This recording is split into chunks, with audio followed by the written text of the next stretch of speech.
Ever feel like getting your website noticed online is like, I don't know, shouting into the void? You're not alone, Yeah. especially when it comes to SEO. Right. It's easy to get lost in all the technical jargon, all the Yeah. strategies. But what if I told you there's a bit of a secret weapon, a way to cut through all that noise Yeah. and attract the right people to your little corner of the internet? Okay. And that's where these things called long-tail keywords come in. Mm-hmm. Today, we're doing a deep dive into a blog post. It's from Now Technology Systems. Okay. They're Australian kind of wizards when it comes to SEO and web design. Cool. We're going to break down how these long-tail keywords work. So imagine this.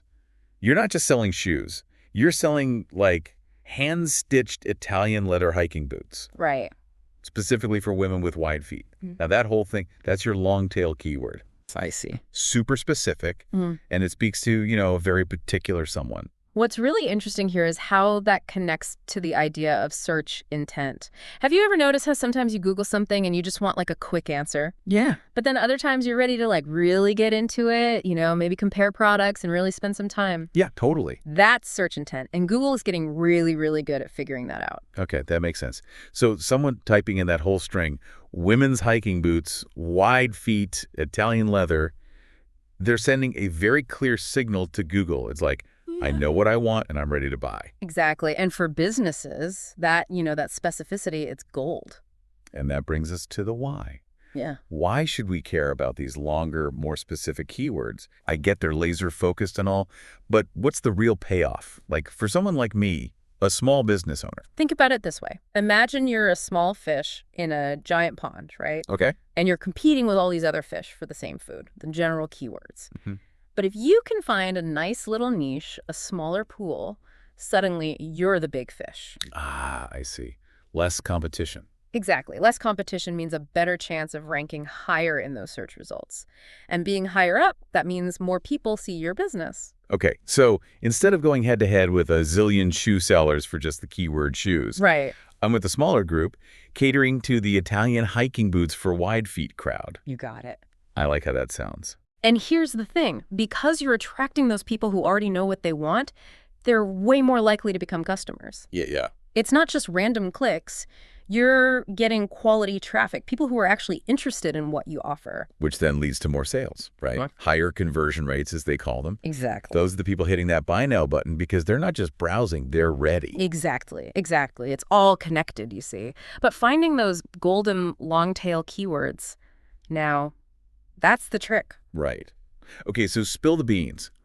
What's the secret formula here? Whoa. Do we need like a decoder ring? No decoder ring required. The blog post actually lays out a pretty straightforward, like 4-step process. Okay. And it all starts with good old-fashioned brainstorming. You got to put yourself in your customer's shoes, or hiking boots in this case. Right. Literally, yes. And think, what would they type into Google to find me? So we're really trying to get into those specific needs, those desires they have. So in our hiking boots example, Yes. it could be anything from like best waterproof hiking boots to something like stylish hiking boots for wide calves. Now you're getting it. Once you've got a good list of these potential keywords, it's time to bring in some, how do I put it, the big guns. Okay. We're talking keyword research tools. Ooh, fancy. Things like Google Keyword Planner, RFs, SEMrush, these kinds of tools. Some of those ring a bell. Google Keyword Planner, that's the free one, right? That's the one. It's a really great starting point, especially if you're just starting out. The paid tools, though, they offer more detailed information. Right. Makes sense. Which can be really valuable as you get more comfortable with the whole SEO thing. But basically, these tools help you analyze, things like search volume, how many people are actually searching for a particular keyword. Gotcha. And also how much competition there is for that keyword. So you can find that sweet spot. That balance. Popular enough that people are searching it, but not so popular that your site gets lost. That's exactly it. Now, this is where it gets even more interesting. Step 3 is all about checking out your competition. Oh, competitor analysis. Exactly. Darn, I had my detective hat already. Uh-huh. But really, what does looking at competitors even look like with these long-tail keywords? I don't get it. It's about figuring out what's working for them, seeing if there are any gaps that you could fill. You can look at their website, their product descriptions, even their social media. Oh, clever. Like, what keywords are they using over there? Exactly. You'd be amazed at what you can learn just by looking at your competition. It's like digital window shopping, but for keywords. Oh. Okay, I'm into it. What about that final step? The final step brings us to, honestly, the best source of inspiration: your audience. Okay. Engage with your customers, listen to the questions they ask, even pay attention to the words they use to describe your products. They're like social media comments, customer reviews, those kinds of things. Absolutely. You can even take it a step further and look at online forums and communities.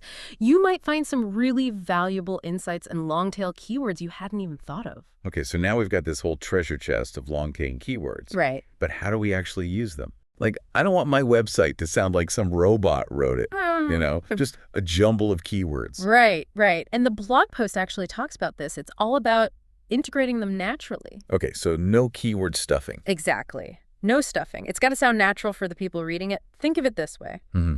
You're writing for humans first. Right. And then search engines second. Makes sense.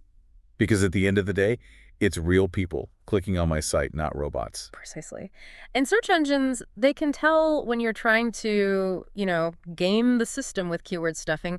Just focus on that high-quality content that people actually want to read. Okay, so if I'm not stuffing keywords everywhere, where do they actually go? What's the strategy? Think of them as like little guideposts throughout your content. They should be in your headlines, subheadings, even those short descriptions that pop up in search results. Your meta descriptions, they call them. Right, right. It's like each keyword is like a little mini billboard for your content. Exactly. And don't forget about naturally weaving them into the main text itself. But always prioritize readability. Don't force it. Okay, got it. Now, how do we actually track if this whole long tail thing is working? Does Google send us like a monthly report card or something? Haha, I wish. The blog post mentions a couple of tools you can use: Google Search Console and Google Analytics. Right, right. I've heard of those.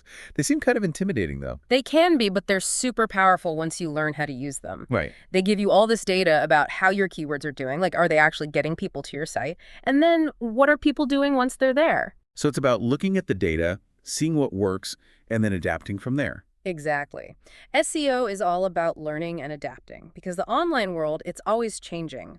What works today might not work tomorrow. That's true. The blog post did mention that this whole long tail strategy isn't always easy.